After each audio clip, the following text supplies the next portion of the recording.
So this was the last problem that we did.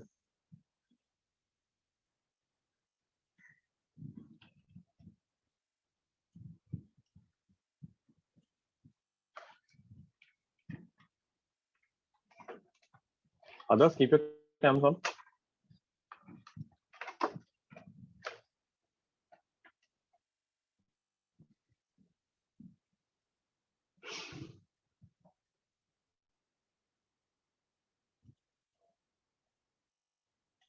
Hardin, Jia, Kanan, Shrey, cams on.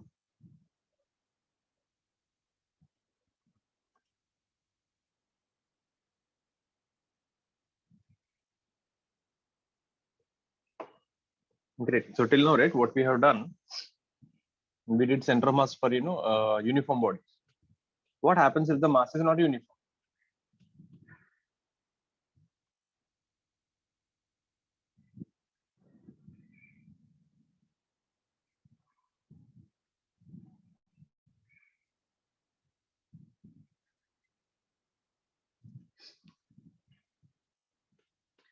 Meaning, let's say we have a rod.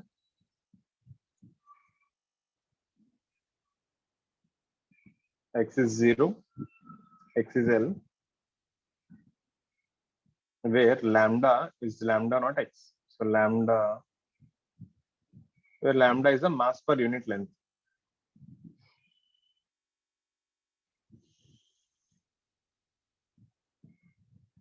And lambda not is some constant, X is the X coordinate.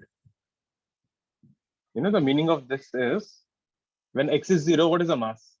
0, no? There is no mass here. As you're going here, it is becoming heavier, heavier, heavier, more heavier, and more heavier. Are you getting how the mass is increasing? As you're going with more and more X, the mass is becoming heavier and heavier. So you need to find the center mass of the rod.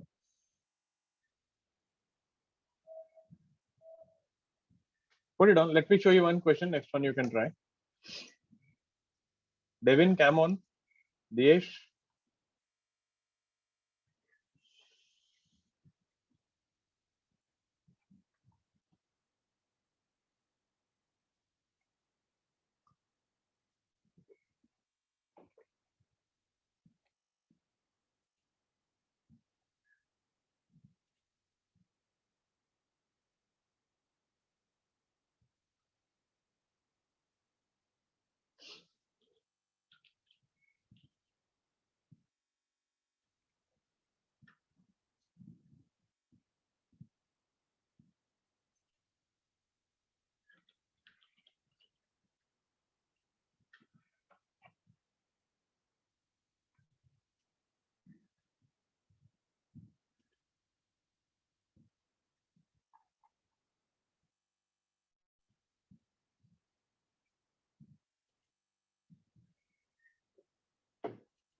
Let me show you.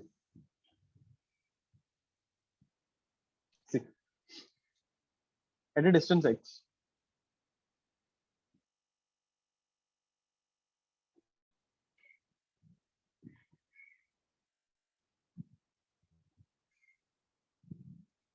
take a small piece dx. Now for this small piece dx, what is the mass? dm would be lambda into dx. What is lambda? Lambda is lambda not x dx. Remember the formula for center of mass? Integral dm into x by integral dm. This is the integral form. Substitute here. Lambda naught x dx into x by integral lambda naught x dx. Limits 0 to L, 0 to L. So this would be lambda naught integral x square dx. Lambda naught x dx from 0 to L. Lambda naught cancels out. That would be L cube by 3 by L square by 2. We get 2L by 3. As expected, the centroma should be towards right side, no? Because the right is more heavier. It should have been moved to the right hand side. Have a look at this. Any stuff you didn't get, please ask me. You'll see a similar problem like this.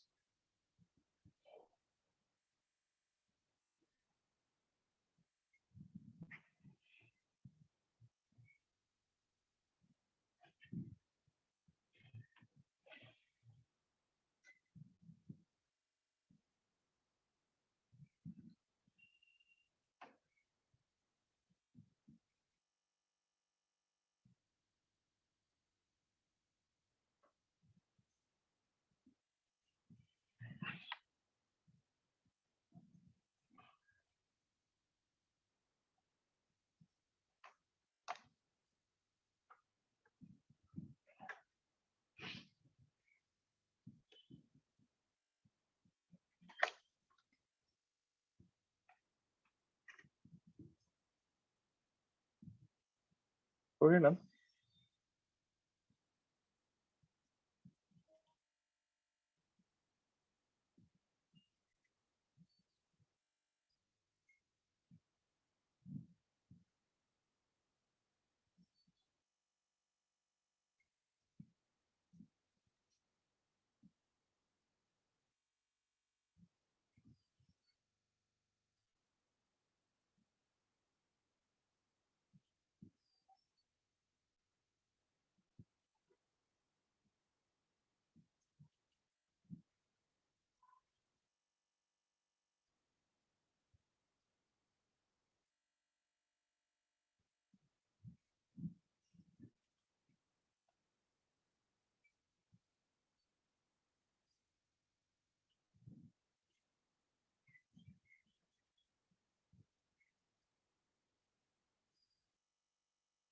Next thing. You guys try this one. Similar question. What's the question number 27? X0, X is L. Lambda is lambda not X squared. Same thing, but now the density is changing with the X square. Same stuff. The more you go onto the right side, the more heavier it becomes. Now find the center of mass.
Any answers?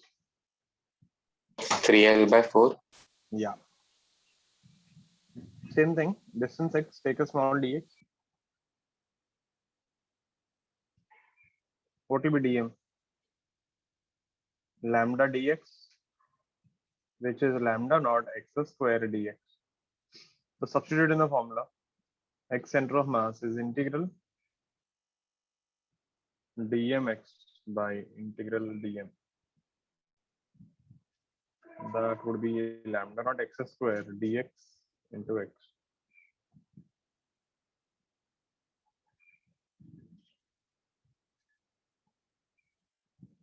So we end up with integral x cube dx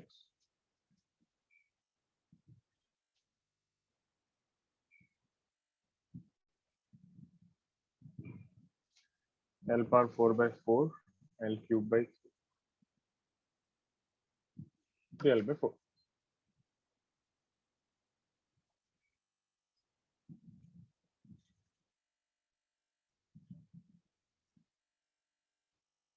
Put it up.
Clear. Next one.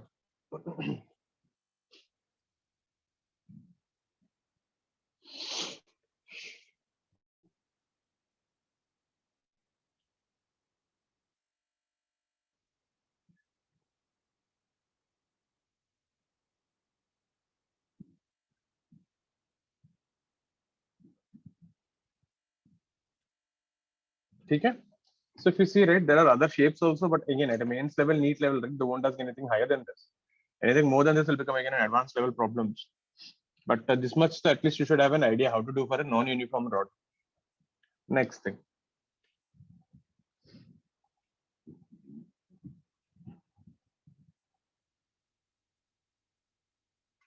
Stability of a system.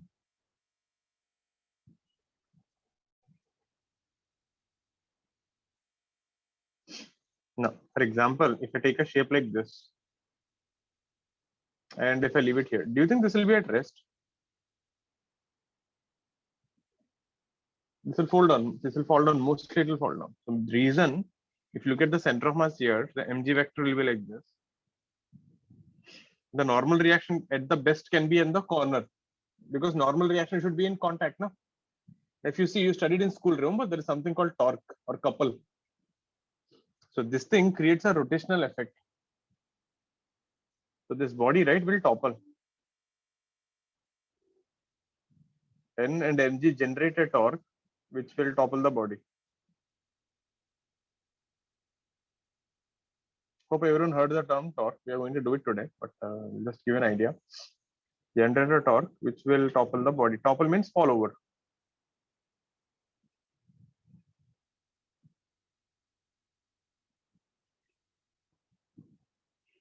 Same thing. Suppose if I had given the diagram like this.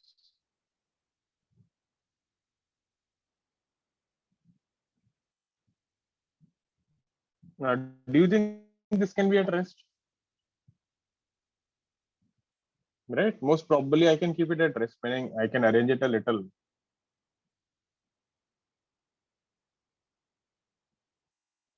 Right? It is possible to keep it at rest by adjusting a little. The reason why this will be at rest is because this center of mass is here, this center of mass is here. This will be the new center of mass. So this thing passes like this. And this is a normal reaction. So here N and mg will cancel out. There's no torque. So here this can be stable.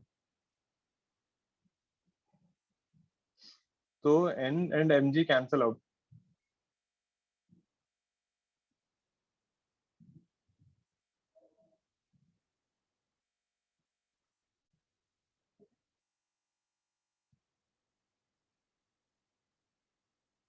So the point is,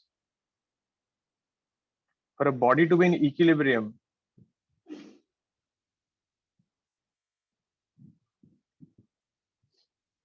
the Mg vector should pass through the base in contact.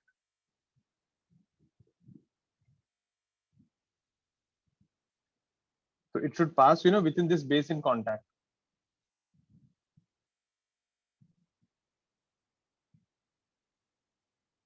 Should pass within the area in contact.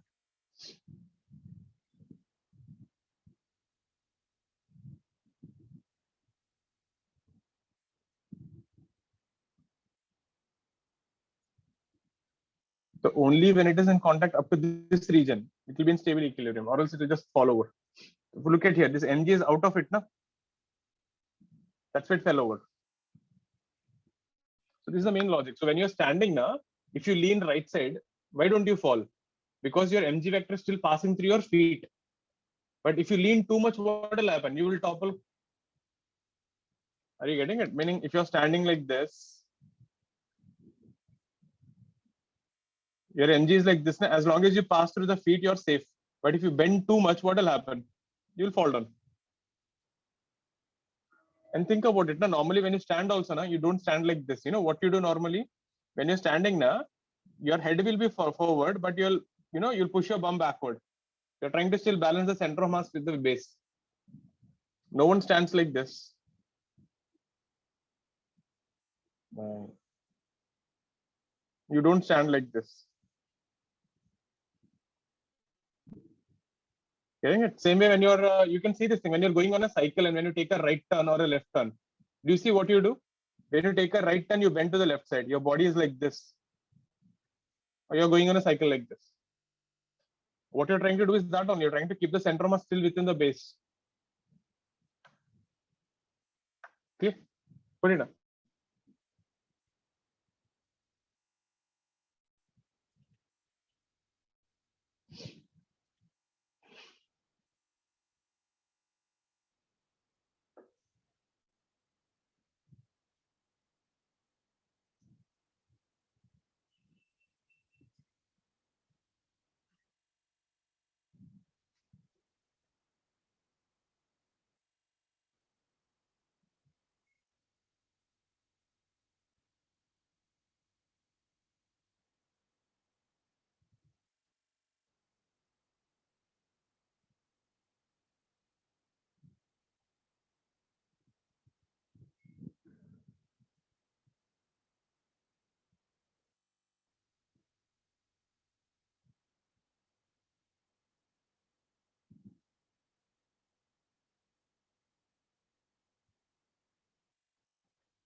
Copy it. Next thing.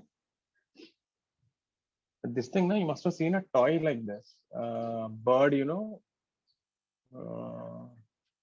let me show you.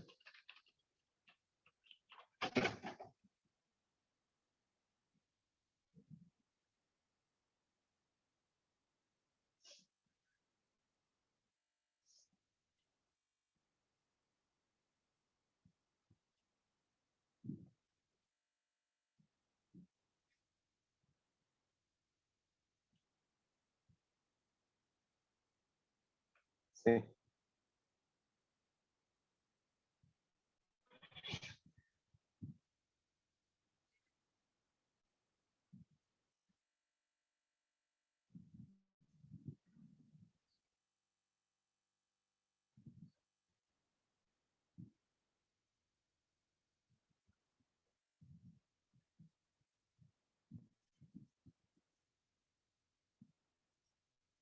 Seen anything like this? This thing, I used to have when I was in school. I used to have to the house. This thing, this thing literally floats. You push this thing, it will just wobble up and down, but it won't fall down. You can search online. It's called balancing toy. You'll find this thing. So I was very curious why this is not falling. This entire thing is balanced on the beak. Can you see here? It feels as if the whole thing is balanced just on the beak. So one day I got very curious and I broke it. I mean, that's what you do when you want to know something. I found out this thing, right, has a lot of metal here. There are two metal slabs.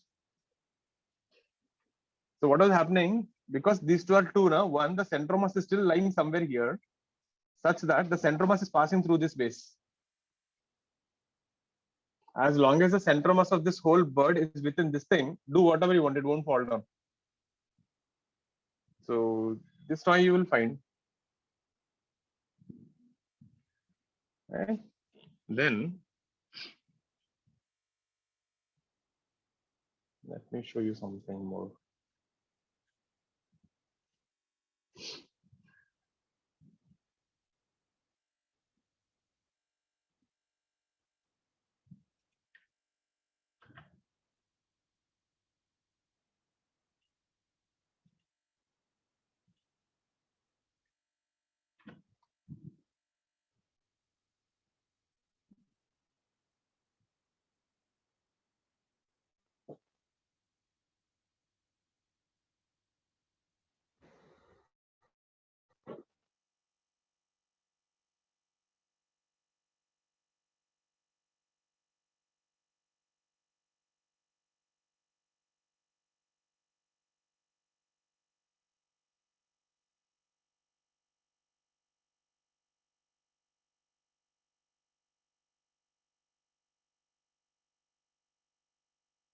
Yeah.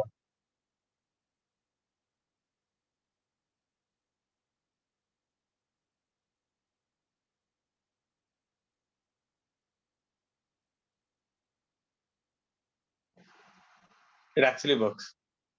Can you see what he did? He kept it on the edge and still it works. The reason is the same. This part here is there, na? This is heavier, isn't it? You see, he kept the head of the hammer towards the table. So the centromass is still passing somewhere through the base. So this normal reaction is trying to rotate this way. This mg is trying to rotate this way. It is still keeping it in equilibrium. Or he could have done something like this. The centromass is passing exactly like this. Got it? So there's a reason why there's an equilibrium is because of that. Because the hammer is inside of this thing.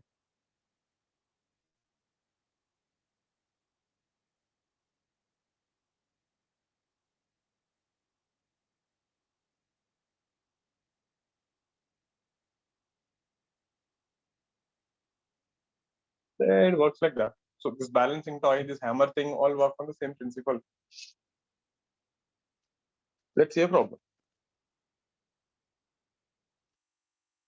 We got a slab.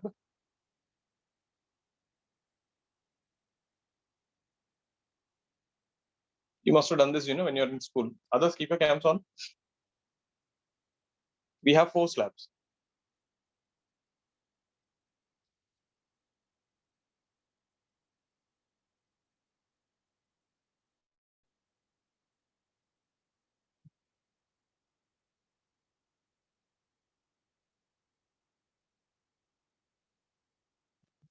Slab 1, slab 2, slab 3, slab 4, and you have your table. So identical slabs. All have same length. Ever did like this? You kept the books one top of another and you just pushed it gently outside. Like I used to do all this kind of nonsense things. This is point A. This is one of my favorite activity. Yeah? I still remember in school, 5th or 4th standard, I guess. Once the school used to get over, right? All the old books used to be there. Na? I used to tear them up. I used to take out the cardboard. With the cardboards, I used to build houses like this. We used to play every nonsense game, like throwing cardboards on each other. It's like we have to collect who has a maximum number of cardboards. I used to have around 70 or 80. I used to tear my sister books also. People used to go mad in the house. Now the catch here is, now when you're keeping this, books one on top of another, this x is the horizontal distance from the table.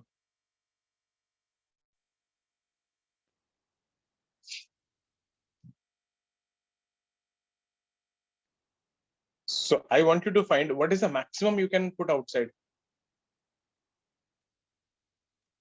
See, you can keep like this also, no? You can keep like this, you can keep like this, you can keep like this. Now, when you start pushing out, there's a limit. If you go beyond the limit, it will fall down. Find max x so that they don't fall down, they don't topple.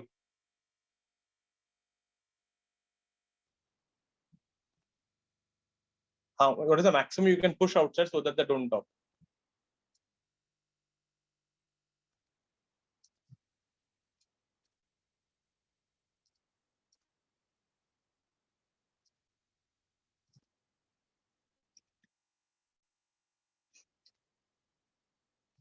It's like kind of this. Let me show you this.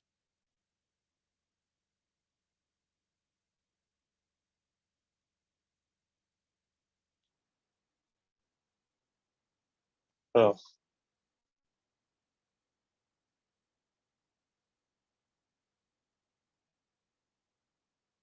All on.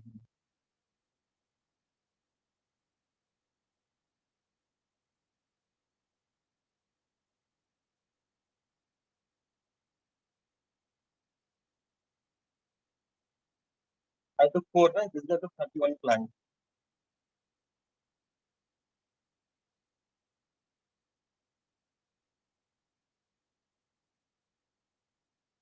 You see, all things are not equal. Huh?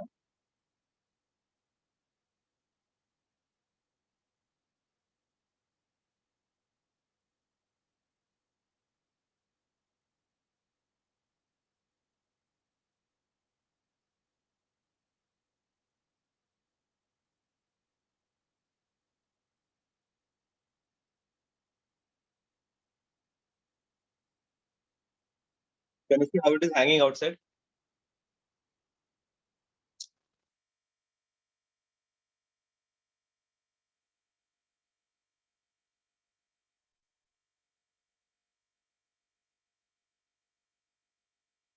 One thing you can definitely see, the first plank will go more and then progressively.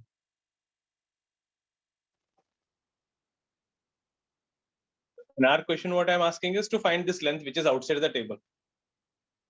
But we have only 4 slabs.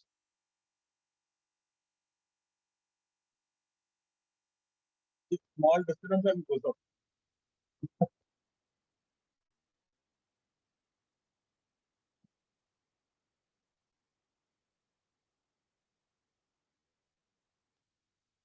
These are all different things. You can do only when you hit the center of one. I'll tell you the video, the center thing. You can have a look at it. It is fun. Try this. How to do this thing then? Think for a minute. Put it on. I'll just rejoin. My audio went off again.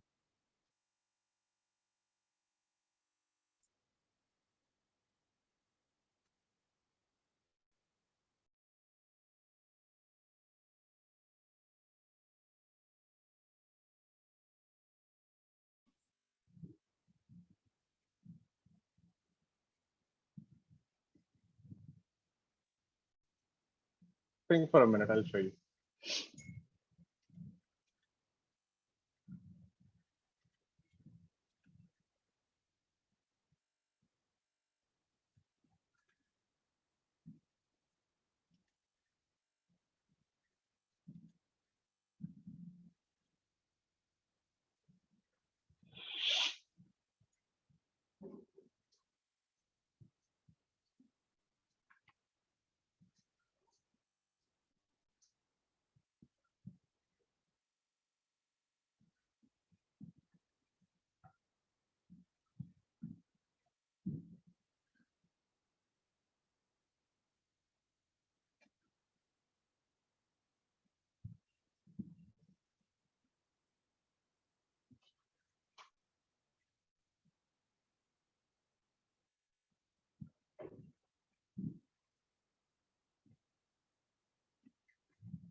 Let me show you. See, this is a little thing where you should know the result. What this is the logic behind it.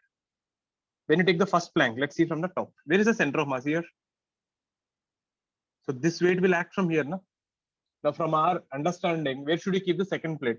Just below it, na? Isn't it? That was the whole thing, right? The mg vector should pass through the base of the below guy. Because if you want to keep the first plate in equilibrium, it should just pass through the below plate. Does that make sense? Now, similarly, this is C2. This is the center of mass of second plate. Now, these two guys together will have one more center of mass. Let's call it C12. Now, this weight will pass from here. Na? So, where should you keep the third plate? The third plate should be exactly below this. Na? Does this make sense? So, whatever is on the top of you, that center of mass should pass through the base. Now, there are three plates. Now, these three plates will have a center of mass somewhere here. C1, 2, 3. So, this would be somewhere here. And so on. We'll observe this is the distance. Right? You can remember the result. L by 2, L by 4, L by 6. It is not a GPI, it is a HP. L by 8, L by 10. Meaning the reason I'll tell you, see, there is one plate and one plate. So that's why 1:2. 1:1. Two plates, one plate. So it is 1:2 ratio. Three plates and one plate. That's why 1:4 ratio. You got 8. So it is going like that ratio. 1:1, 1:2, 1:3, 1:4. You get a HP. Harmonic progression. So in our question, our answer X would be L by 2, first plate, L by 4, L by 6, and L by 8. The sequence goes on. It's like this. This was L by 2. I didn't draw up to the scale. L by 4, L by 6, and L by 8. Makes sense? So remember this result. Useful, simple. Every time it becomes 2, 4, 6, 8 like that. It goes in that progression. Put it down. Have a look at this.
Copied.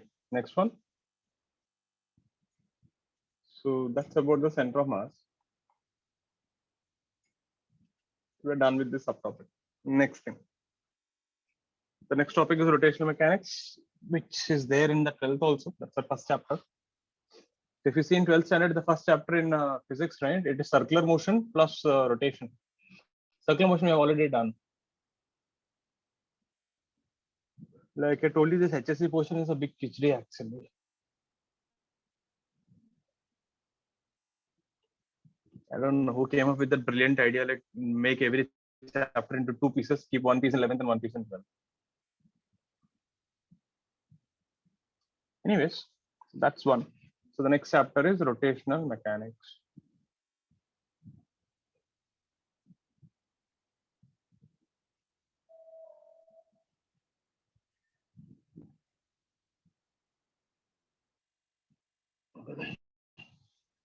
Now, say rotational mechanics, what we deal with.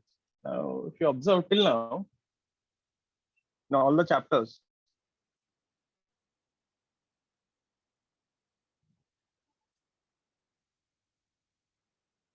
we have neglected the dimensions of the body. Means you never cared what are the height of the body, what is the breadth and all. You always treated all of them as particles.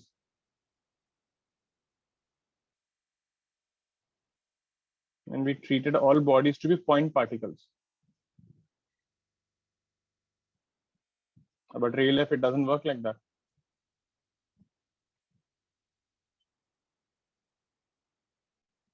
Meaning, what we did till now? Suppose if you have an incline like this, and if you have a plank like this.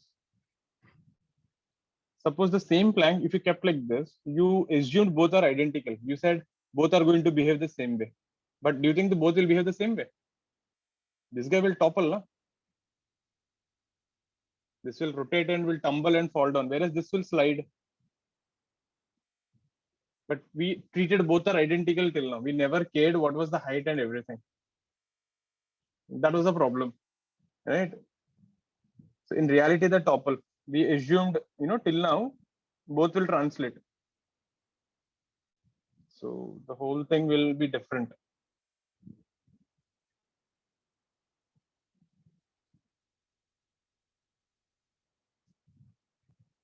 Because you thought of them both are simple, single particles. Both slide till now in loss of motion.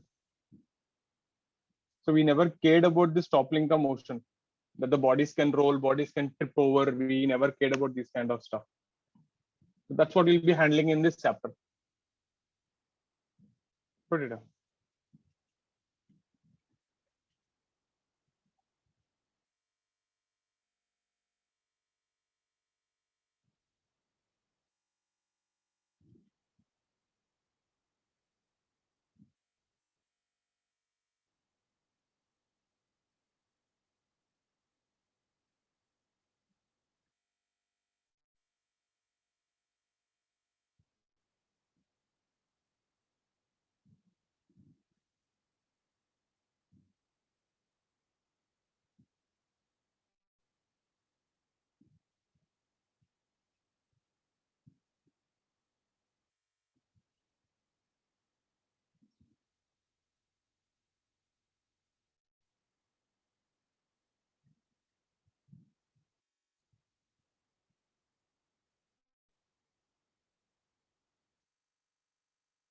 Copy.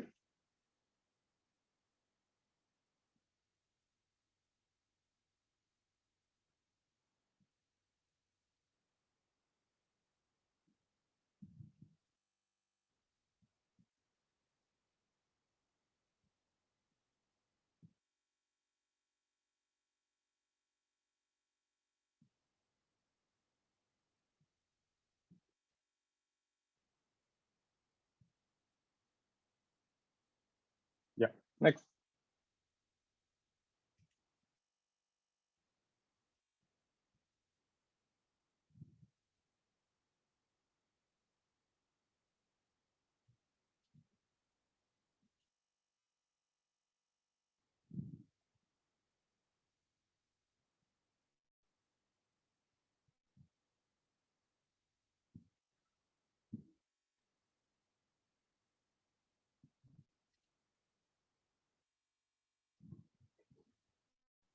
So the first thing in this thing, right, is torque. You must have heard this term in school. What is this torque? If you ask me, it is like this.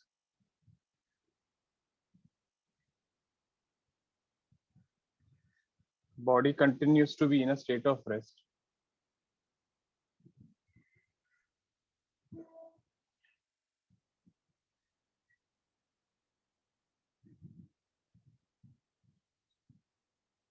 Or uniform motion.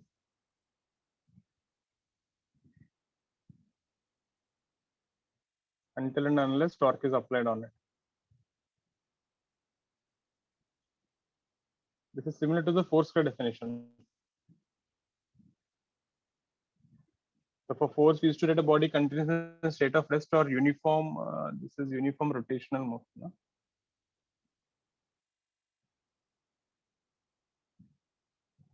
Uniform rotation. Torque is applied. So if you see the resemblance here, torque is quite similar to force.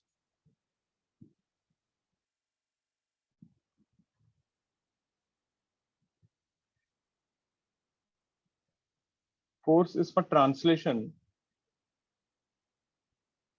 whereas torque is for rotation. That's the difference. So both have quite a resemblance. Then whenever you talk about this torque or anything in rotational mechanics, one thing that always pops up is axis of rotation. It's about which point are you rotating? It's like, you can't rotate like randomly, you have to rotate about something. So when a body purely rotates, I'll tell you what it means. I'll give some examples on the next page. We observe all points go in circles.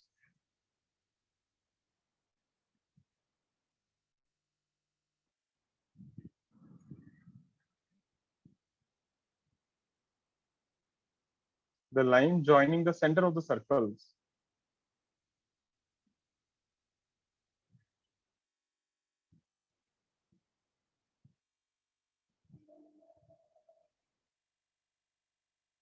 is the axis of rotation.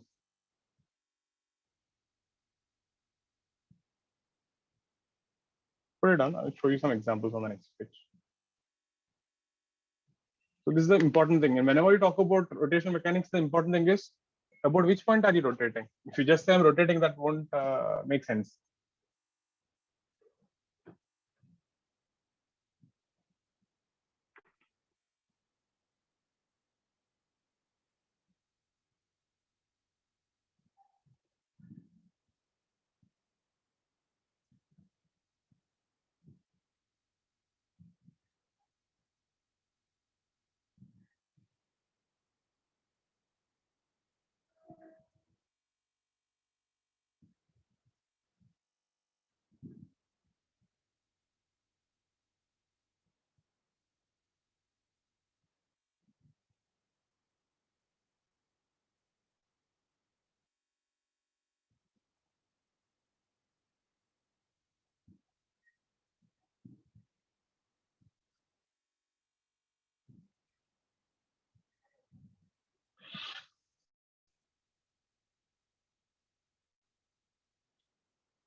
Copied.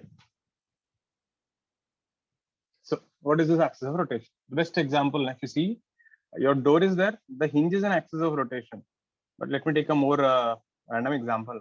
If this body is rotating about this, you take a potato or something, take a pen and just poke it and rotate it. You'll observe there are different points on the body. This goes in a circle. This point goes in a circle. This point goes in a circle. You take any point, they go in circle. These are the centers. If you join the line joining these centers, you'll get the axis of rotation. You choose any point on this body, you'll observe the center will lie on this line. Does it make sense? Similarly, if you take your door, again, I'm not so good at drawing the door, but yeah, something of this sort. If you observe here, this point here goes on this circle. This is the center. If you draw one more point here, You choose any point you want. This is the center. So if you see, that's a big circle. If you take any point here, this is a circle. So if you see, this is your axis of rotation, the hinge.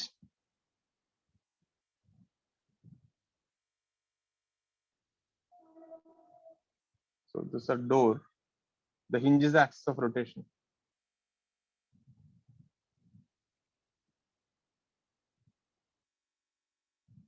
So that's the meaning of axis of rotation. It's about an axis about which the whole body rotates. For example, when you take your fan, you can see the center, the line passing through the center of the fan is the axis of rotation.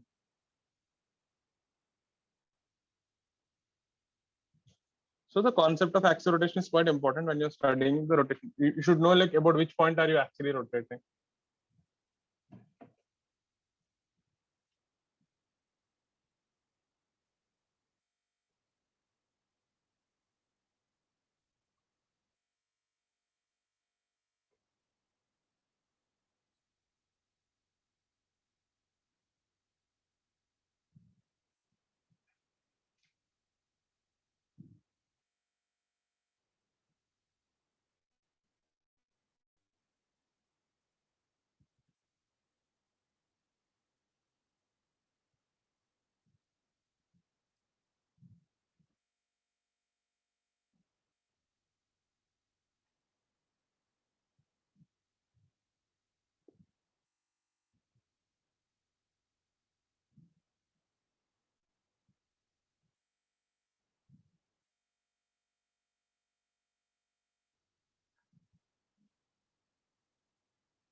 Copy.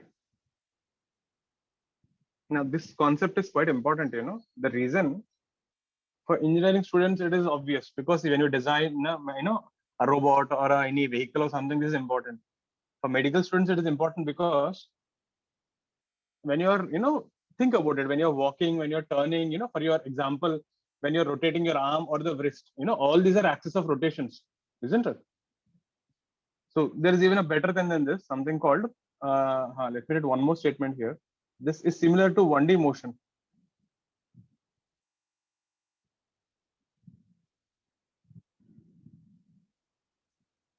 One-dimensional motion which you studied, it is something similar to that. So then we have even actually something more, better one. We just need the theoretical aspect of it. Point of rotation. If you ask me, this is more powerful than axis of rotation. So if you have an axis like this, X, Y, and Z, and let's say the body is rotating something of this sort.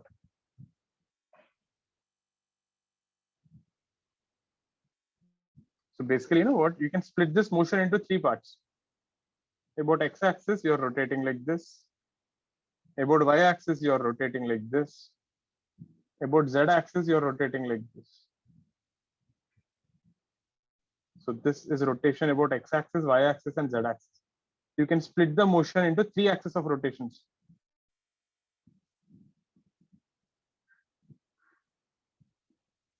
So just like, you can split the motion along X-axis, I cap, J cap, K cap.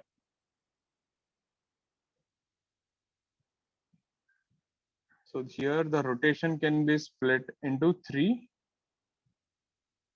along the axis.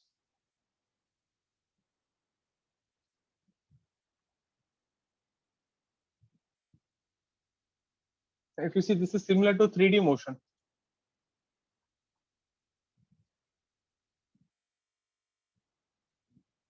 So in real life, this is what you encounter a lot. The best example is your shoulder. When you rotate your hand, you can rotate in 3 directions. You can rotate it horizontally, vertically, or you can twist it. So there are many ways you can rotate it. But this becomes quite important, while you're studying the mechanics of a human body or something, when you're rotating your leg. So it is important. So if you're twisting some certain part of your body, you should know which muscles get activated. Or if you're designing a building, you should know like what kind of torques are generated on the surface. And then you'll know which part to reinforce more. Should I put more steel? Should I put more concrete? So things will be quite different. It might look like a simple thing, huh? Should I keep more steel or more concrete? But it makes a lot of difference, because concrete, na, it will cost you maybe 5 kg per 5 rupees per kg. Steel will cost you something like 600,000 rupees per kg. So there's a big cost difference. But the problem with concrete is, when you push concrete, it can, it won't break. It will be strong. But when you pull concrete, it breaks into pieces. Meaning, if you make a concrete slab, you push with a lot of force, nothing happens. It will withstand. But the moment you start pulling the concrete, it breaks into pieces. The concrete can withstand compression, but cannot withstand elongation. Whereas steel can withstand compression and elongation. So did you ever see, while constructing buildings and all, they keep this metal ka mesh? Seen any time? They make a cage kind of structure and then they pour concrete. Next time observe any building construction, they make a very intricate, metal cage. They put these rods, or you can see on the top of a terrace, the rods will be poking outside. So the reason is that only. If you use too much steel, the building becomes very costly. So somewhere you have to balance.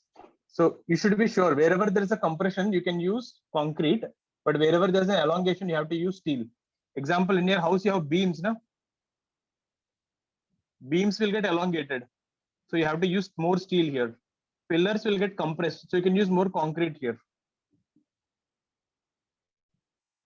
So it is basically between the stability of the structure and the cost of the structure.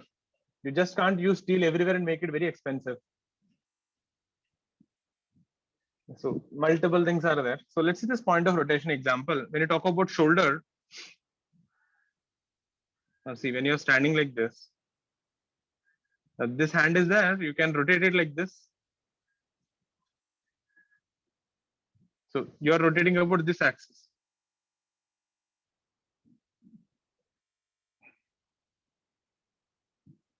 Meaning you won't be able to complete a full rotation, but yeah, you will get a rotation of this sort. Maybe at least 180 degrees.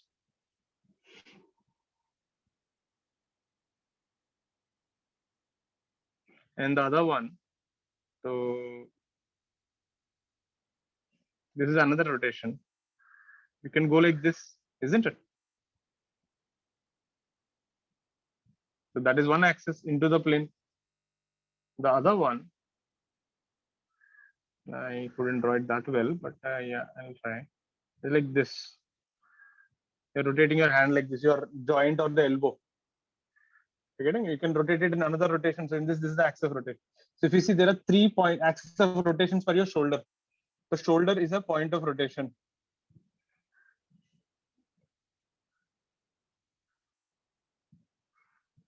If you ever gone to a physiotherapist now, I had actually a shoulder injury. So once I went to a physiotherapist, they make you do all these rotations. They'll ask you, in which rotation are you getting a pain? Right? I was having a pain, when I was rotating it this way, right and left.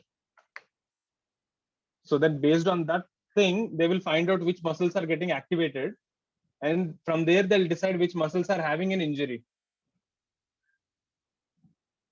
And from there, they start the treatment. Then they say, okay, fine, no, these kind of motions you should eliminate. Don't do these things. Then they'll give you some certain exercises to strengthen those muscles. So if you see, the entire physiotherapy concept works like this only. Same thing happens, when you're walking and taking a turn. Observe, when you take a turn, if you're taking a right side turn, your right leg actually twists. And if you see the twisting points, there are 3 twisting points. One is your leg ankle, one is your leg knee, and one is your torso. There are 3 points of body twist on the right leg in order to make you rotate. So each point will experience a different amount of stress.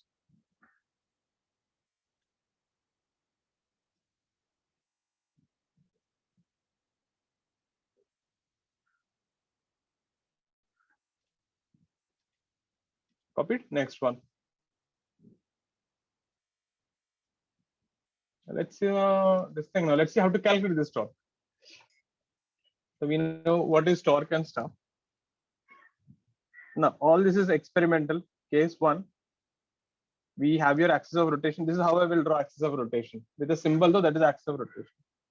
We have a rod. Let's say you're applying a force F. So F is passing through the axis.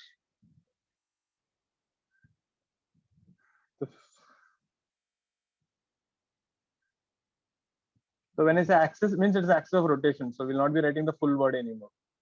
We observe nothing happens, the rod does not move.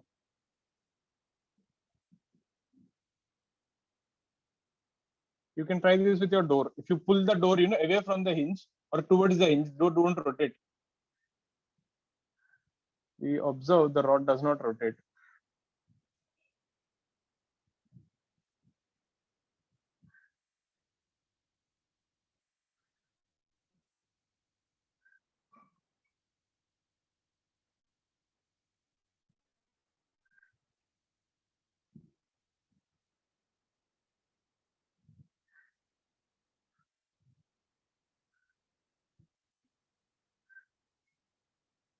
So torque is 0. Case 1. So if you apply force, just imagine your door is there. You try to pull the door away from the hinge or towards the hinge, it won't rotate. So there is no torque when you try to apply force like this. Put it on. I'll show you the next case.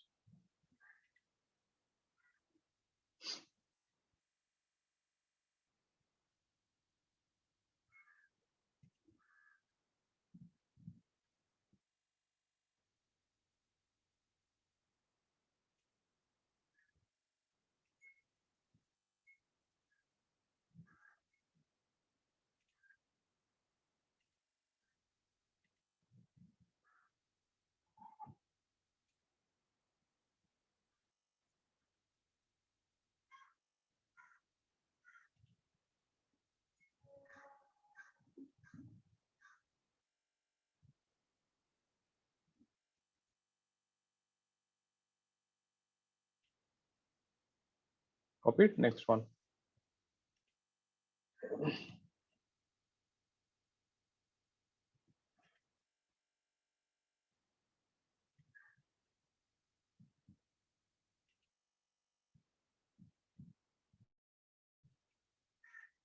Case 2.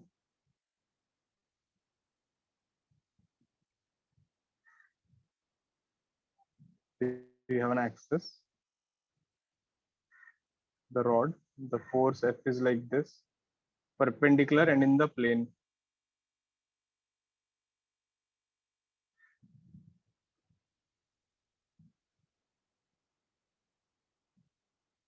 And perpendicular to the rod. This is one of the most efficient way to make something rotate. Apply a force perpendicular. This is how your handle of the door works. When you pull the handle, you're applying a force perpendicular to this thing. We observe the torque is R into F. You can explain the derived quantity. The farther the distance, the more easily you can pull. Try this thing with the door now. You push on the edge, you push near the hinge. It's very difficult to push near the hinge. It takes more effort. So the farther you are away from the hinge, the easily the door goes. That's what the R tells you.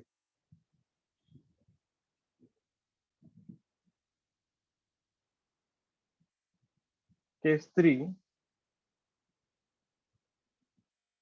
The force F is like this at an angle theta. Now here you can see, you can divide the force into two components. F cos theta, F sin theta. You can clearly see that F cos theta is trying to stretch the rod. That is like case 1. F sin theta is trying to rotate the rod.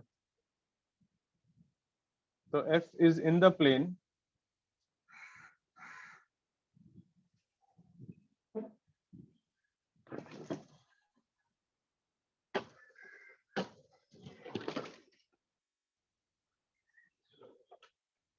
So F is in the plane and at an angle theta. Now, from here you can see the torque is given by R into F sin theta. The F sin theta is responsible for rotation. F cos theta is pulling the rod like case 1. So this can be written as torque is R bar cross F bar. This is an important result. Cross product. RF sin theta, na? So what is A cross B? A, B sin theta, remember? Cross product A cross B, mod A mod B sin theta. So RF sin theta is R cross F. Now one important thing here, what is R bar? R bar is a vector. It is not a position vector. Most people do that mistake. We'll do a question on this. From axis to the point where force is applied.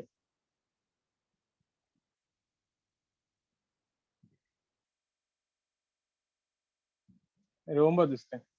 You can put a star or something for this. Put it on case 3. I'll show you in more detail. All right. But the vector, the angle between R vector and F vector is not theta, right? Theta only, na? When you have two vectors head to head or tail to tail, that is the angle you have to take. Na? See. What is R bar here? This is R bar, no? This is F bar, no? Right?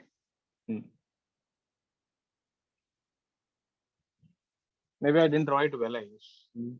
This is R bar.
Copy.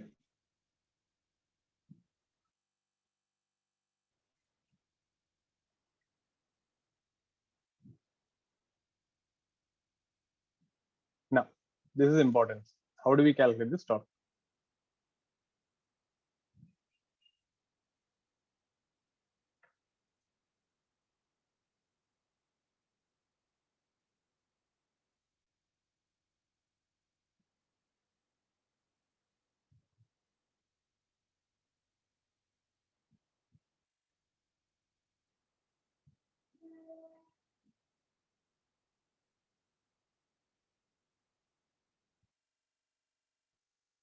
See. Now we got this torque as RF sin theta. So when you solve now, this is how I want you to solve. Every time I don't want to take the vectors and do it. It is boring. So if you have a F, and let's say this is your R bar. So this is theta, and this is your axis.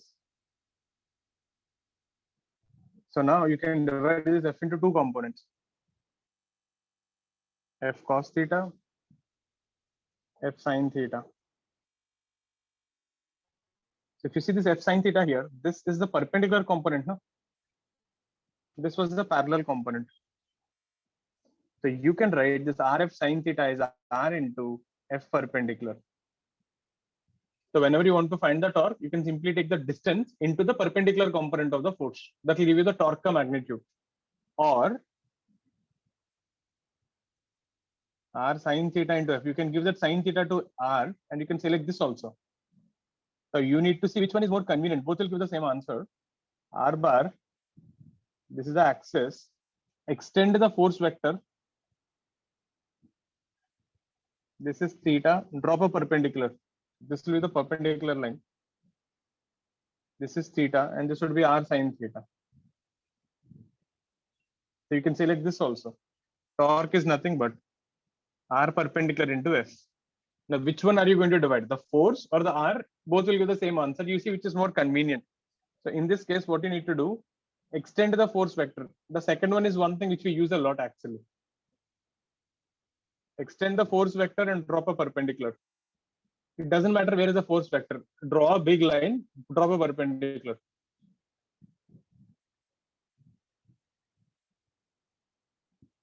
So that perpendicular distance into force will give you the torque. So you decide which one is convenient depending on the problem. Keep the R as it is, divide F into components, or keep F as it is and divide R into components. Put it down. We will see both the cases later on. We'll do more practice on how to calculate stuff. That is one important thing.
Copied.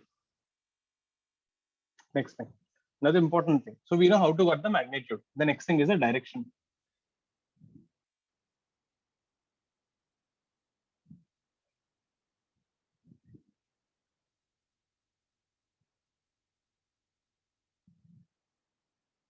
Now you need to understand something. The torque is actually a pseudo vector. Remember what's a pseudo vector? I taught you this in circular motion and you learned this in vectors also. What is pseudo vector? It does not give us the actual direction. It's a false vector. It does not give us the actual direction. It gives us a sense of rotation.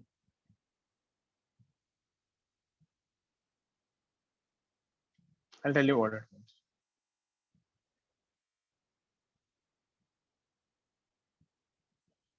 So if I use the right hand thumb rule, example, remember angular velocity? If someone says angular velocity is 2 revolutions per second, I cap means what? It doesn't mean the particle is going along x-axis. The meaning is the particle is rotating about x-axis. So this is the axis of rotation.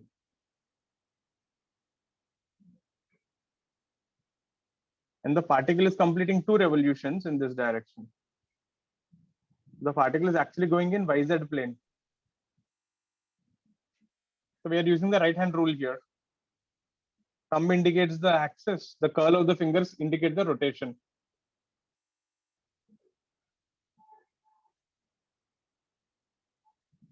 Thumb indicates axis. The curl of the fingers indicate rotation.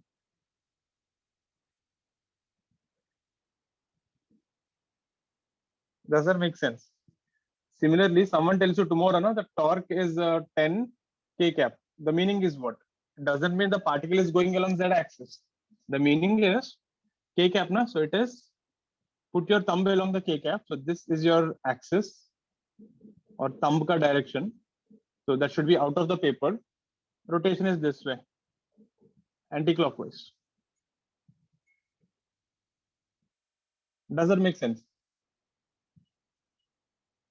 So for the pseudo vectors, right, this rotation, the direction indicates the thumb ka direction, the fingers ka rotation axis, that will give the rotation.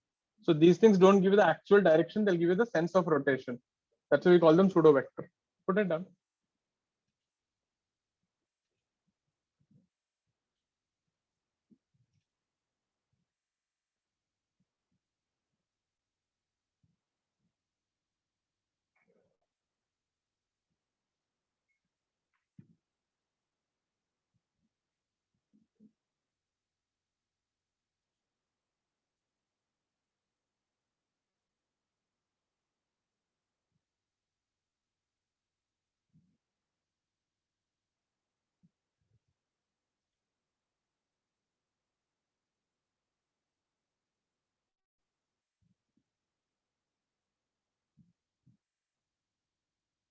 Any doubts so far? Anything you didn't get?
Clear? Next one.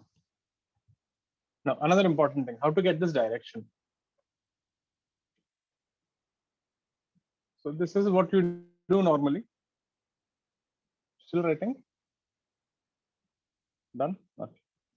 So this is how we start. Assume, now see this is important now, because the same thing again we'll use in something called angular momentum later on. It will also come in magnetic field also. Assume R bar is a rod and observe its rotation and observe how it moves, how it would rotate. And then use right hand thumb rule. I'll give some examples.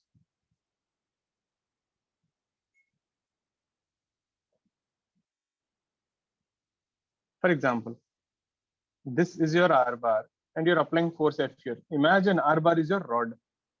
Can you tell me which will the rod rotate, clockwise or anti-clockwise? It will rotate like this, huh? So use your right hand rule. It is rotating clockwise. So put your fingers in the clockwise direction. Thumb is pointing downward. So this is minus K cap, no? Makes sense. Suppose it's like this. F bar is this way, R bar is this way. This is the axis. Now, how is the rod rotating? I don't need exactly how it is going. I just need an idea. It is rotating this way, no? If you pull the rod, it will go that way. What is the direction? Right hand rule. Plus K cap. Does this make sense, everyone? Imagine it R bar is a rod from the axis. When you're pushing with FC, which way will it rotate? Clockwise or anti-clockwise? Then using right hand rule, curl your fingers in that direction. Clockwise to clockwise. The thumb will show you the direction. Let's see one more.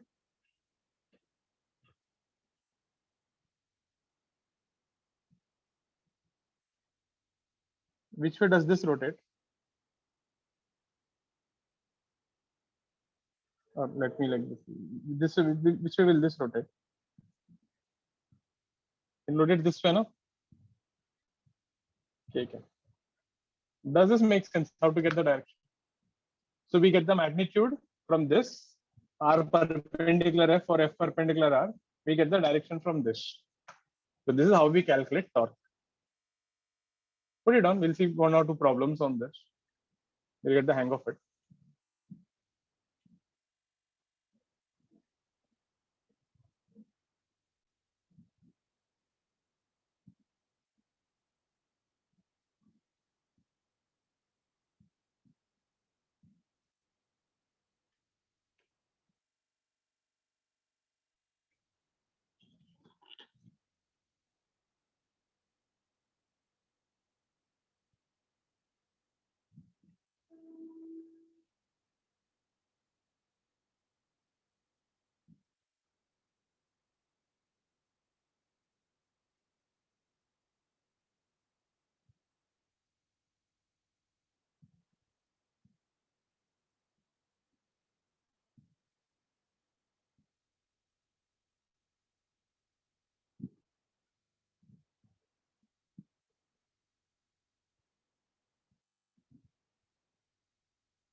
Copied. Let's see a question.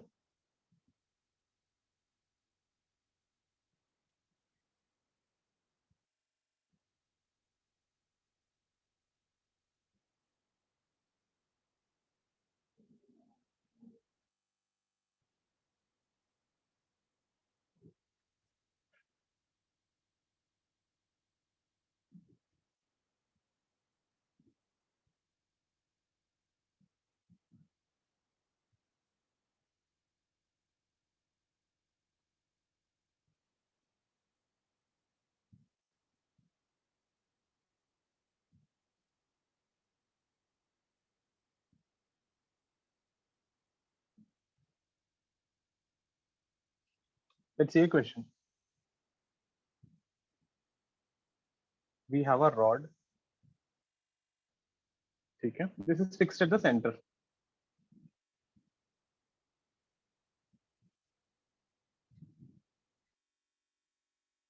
Hinged meaning you took a bolt and you kept at the center.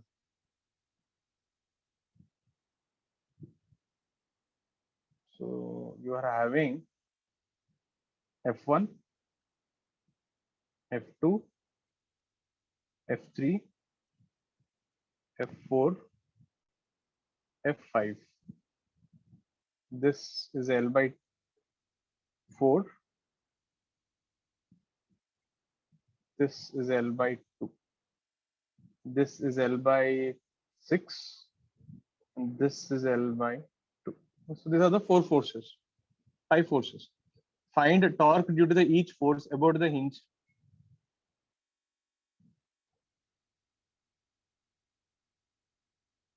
You have to find F1 to F5 ka torque about the hinge, meaning hinge is your axis of rotation.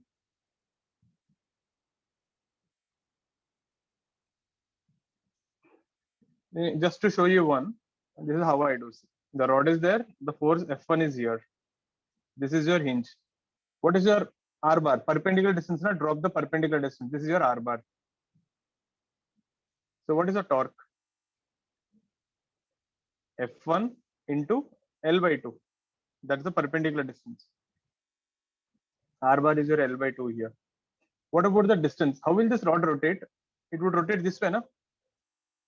Right hand rule, anti-clockwise. So this is K cap. Does this make sense? This is how we should report the answer. The torque is F1 into L by 2 K cap, the magnitude and the direction. Can you do for the remaining 4?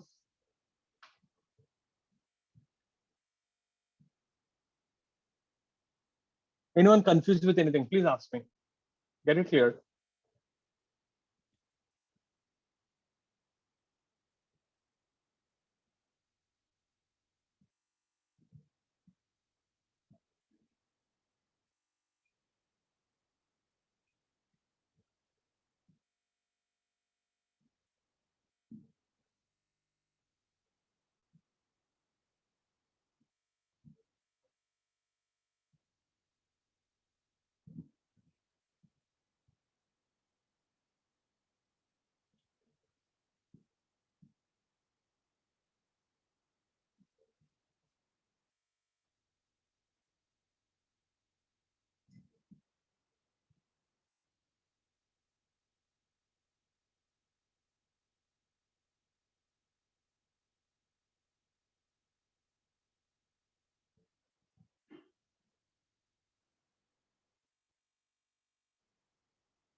What about F2? Any answers? So this is your R bar, na? L by 4. That will be F2 into L by 4. What direction? The rod would have rotated this way. K cap. Does it make sense? Torque due to F3 will be 0. Why? Since F3 is passing through axis. If you see, na, R is 0, na? There is no perpendicular distance only.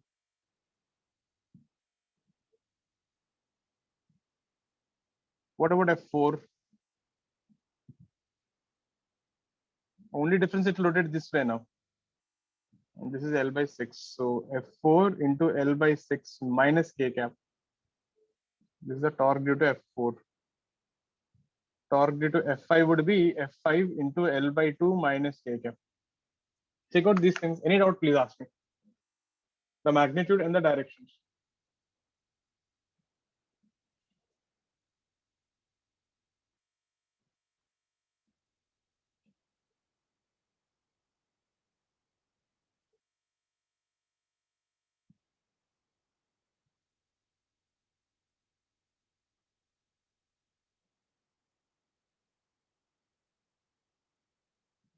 Any doubts on this?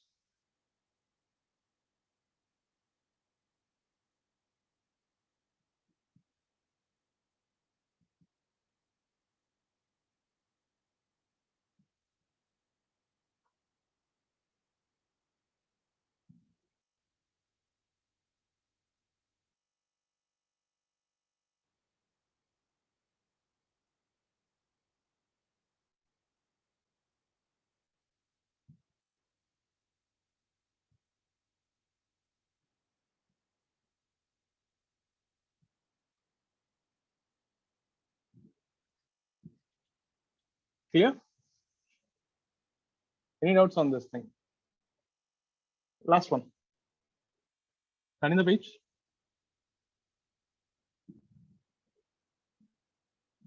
A force F bar 2I minus 3J plus 4K is acting at the origin.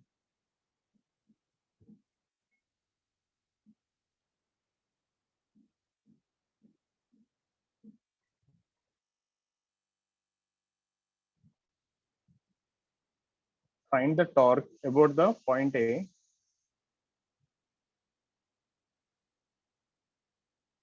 whose coordinates are 1, 1, 1. Get it? Find the torque. You have to use this formula. Torque is R cross F. Someone gives you positions and vectors, is asking you to do R cross F.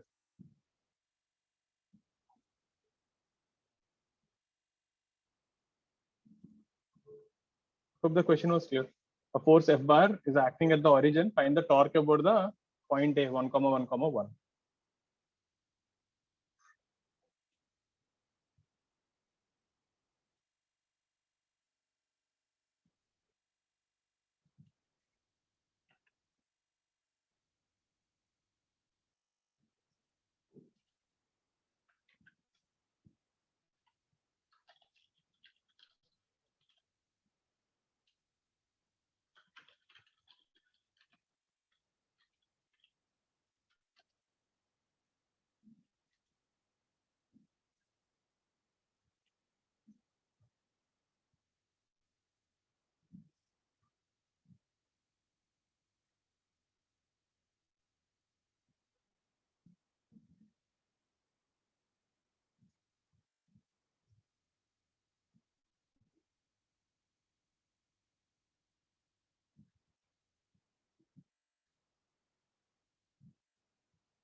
What did you take R bar? There is a catch.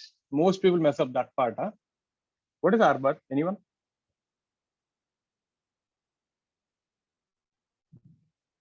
Force is here, F bar. Point is A here. Remember R bar definition.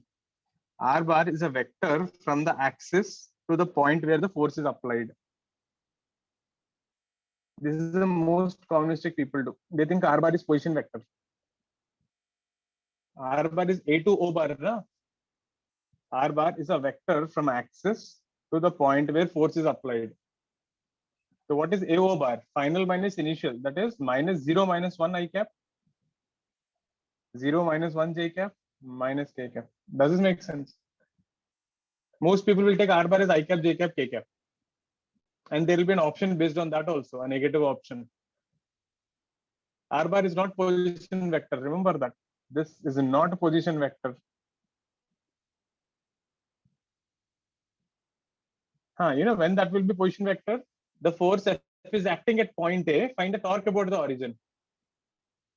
Then the vector is from origin to A. That will be a position vector. Hope that was fine. The torque is R bar cross F bar. Hope everyone remembers how to do a cross product. I, J, K, you should take the coefficients minus 1, minus 1, minus 1, 2, minus 3, 4. I'll just do it directly. In case you forgot, you can revise there in vectors. That would be minus 4, minus 3, minus J minus 4 plus 2, 3 plus 2. So your answer is minus 7i plus 2j plus 5k. Check it out. Is this what you got? There'll be one more option in the exam, 7i minus 2j minus 5k. They'll definitely give that option. That is for the people who took R bar wrong. And that will be the trap.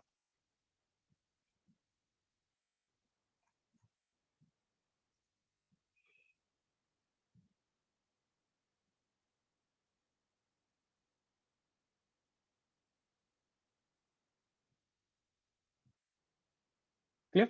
So that's the last one for the day.